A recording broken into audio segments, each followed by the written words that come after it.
This is Hidden Killers Live with Tony Bruschi, Stacey Cole, and Todd Michaels. So the whole genome sequencing is going to be in. What does it exactly do? Well, basically, it simplifies it. Jurors may not understand the science, but they'll be able to understand that it's very, very definitive. It reinforces the credibility by being so precise. It pulled matches from hairs without roots. That means it's more definitive than ways that we've had in the past. We're able to dig in deeper than we have in the past. And it should be a little concerning for anyone else out there who thinks, well, they don't have that part of my DNA, or they know that they have this piece of my DNA over here, but there's no way of retrieving the information off of it.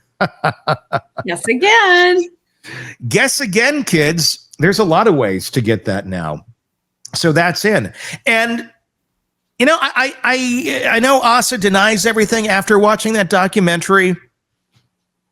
I think Asa is in complete denial, but I also don't know that she knew anything. I wonder if she was so badly abused in this situation that she has no idea that she was abused. It's just her norm.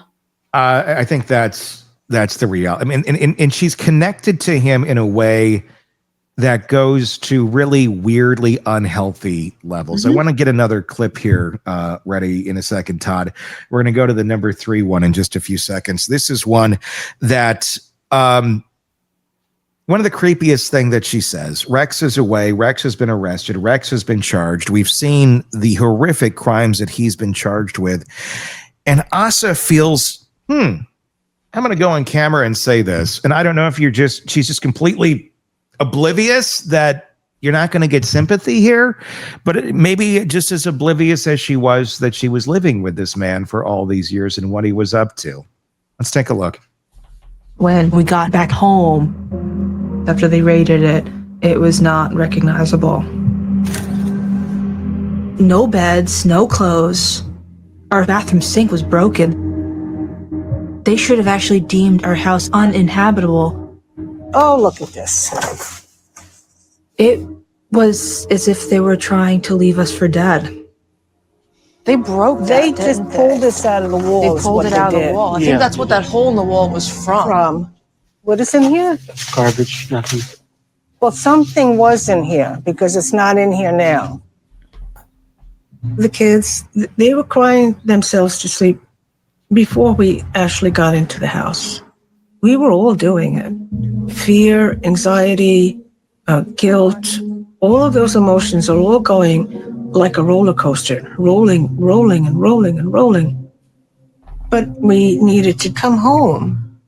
They had a lot of sentimental stuff in the house. And I still feel Rex is here. I still feel Rex is here. As they showed the sentimental things in the house that look like offerings to Satan. I was wondering about some of that, like, oh, that's some interesting decoration. They got their stuff here. I wanted to zoom in on that prescription bottle. I'm big on drugs. And I know that's a weird statement to make, but you heard it here first. You want to find what's on the bottle. I do. I want to see. I think you can find out. I mean, if you want to learn about somebody, find out what medications they're on. It's true. Am I wrong? No. Well, Stacey, that clip is in your email. It's number 3. So you can, after we're off the air, you can take a look at it and see if you can get the medical code off of it and identify.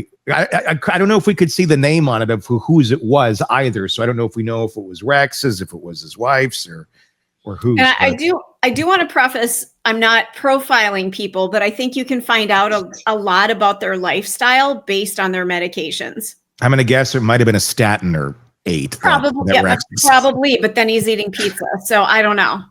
Yeah, I mean, I eat pizza. I mean, I take one. I'm on a statin too, and you should see the shit I eat. So yeah, it's not like it really influences my life probably the way it should, right. But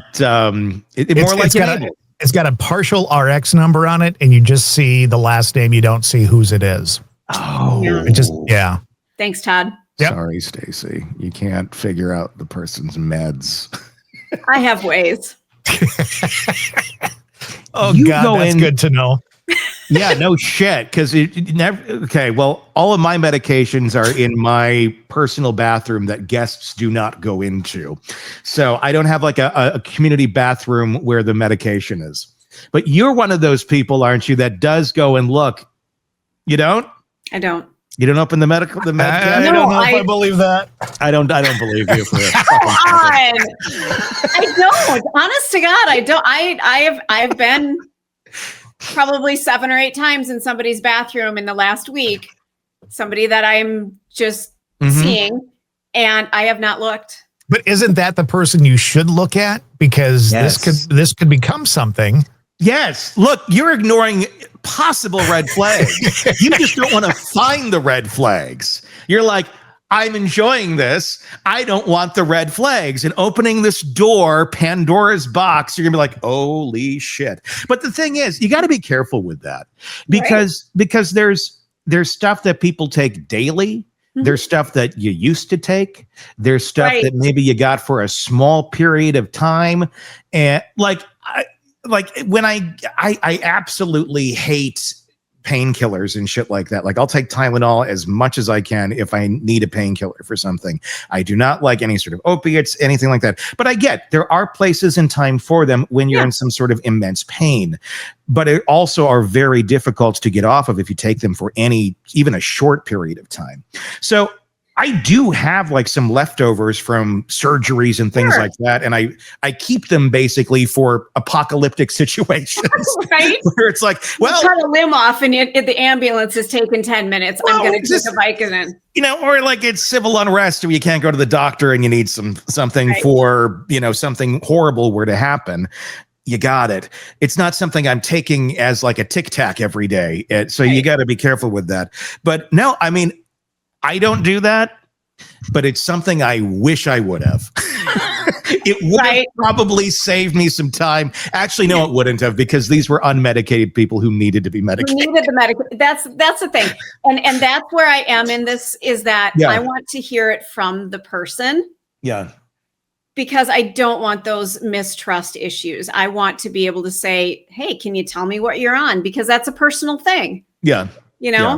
Are you on a heart medication? And I need to know that you might drop at any second. Sure. These are important things to know. So it's not just, oh my God, is he psychotic? No.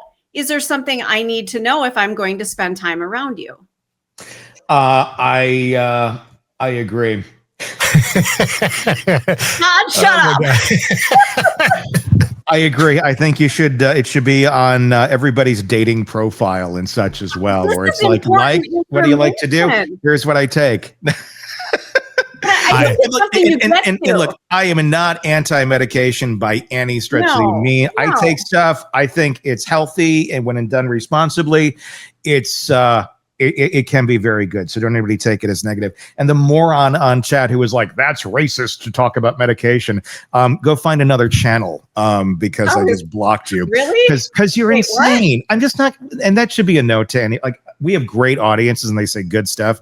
But the second you start saying stupid shit, you're just going to be blocked. We don't really give a shit. So I'm just going to throw that out there. Like, that's insane. So no, I mean, it's is it ethical to go through people's medical cabinet? No. Do you kind of wish you do it but I think the reality though is, if I were to do that today, I mean, not today, but if I were to be single out there dating, which I'm not, I'm in a committed relationship, and I were to look, I think seeing something in there that was proactive would be a positive. It'd be like, oh, they're aware and they got some stuff under control. They're not just floating in the wind, and you don't know what you're getting every day. That the lavender essential oil is going to take care of it. Note to self: never date again. Okay, there we go. Yeah. I've written that note to myself a few times. Haven't followed it well, but That's been the scariest part of my divorce journey. Is holy shit, am I going to have to download these fucking apps? Mm-hmm. I've heard nothing but horror stories, probably because of the stuff that we cover. I'm thinking I'm going to run into a Rex Heuermann out there. Mm-hmm. Yeah, I got lucky and I don't have to do it. Yeah, so, yeah, and look, somebody from your past. It's all good. I mean, everybody, I mean, it's talk to your doctor about your medications. Yeah. And make sure that that you're taking the right stuff. And it's good to check in. Advice. It's good to check in every now and then. And this is something that I think is important to know. If some people don't know this, and I'm not a medical doctor and I can't give medical advice, see store for details. Medications in time, your body does start to become resistant to them. Essentially, your liver figures it out and is like, yeah, this isn't do shit after time. So it is good every now and then to go get your checkup. It's called a med check and go every year. Is this still working for me? Or more frequently, especially with medicines like SSRIs and anything that's going to be for, your mental health. It should be even done more frequently than that. But it's good because you want to make sure that it's actually working and not working against you. So anyway, no way anti-medication. But it's not for everybody though either. So as essential oils are. Just, oh, they're lovely. I just don't know that they cure any medical conditions. Little eucalyptus and the hate goes away. Oh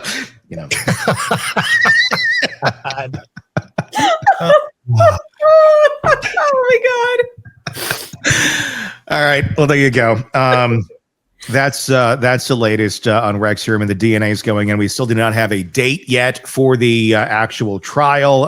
Maybe 2026. There is another hearing that is scheduled for, I believe, later in the month, but it's not about the DNA anymore because that is in.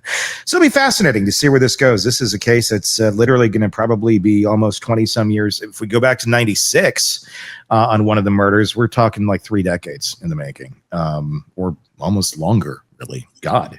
Big case. Jesus. Wow.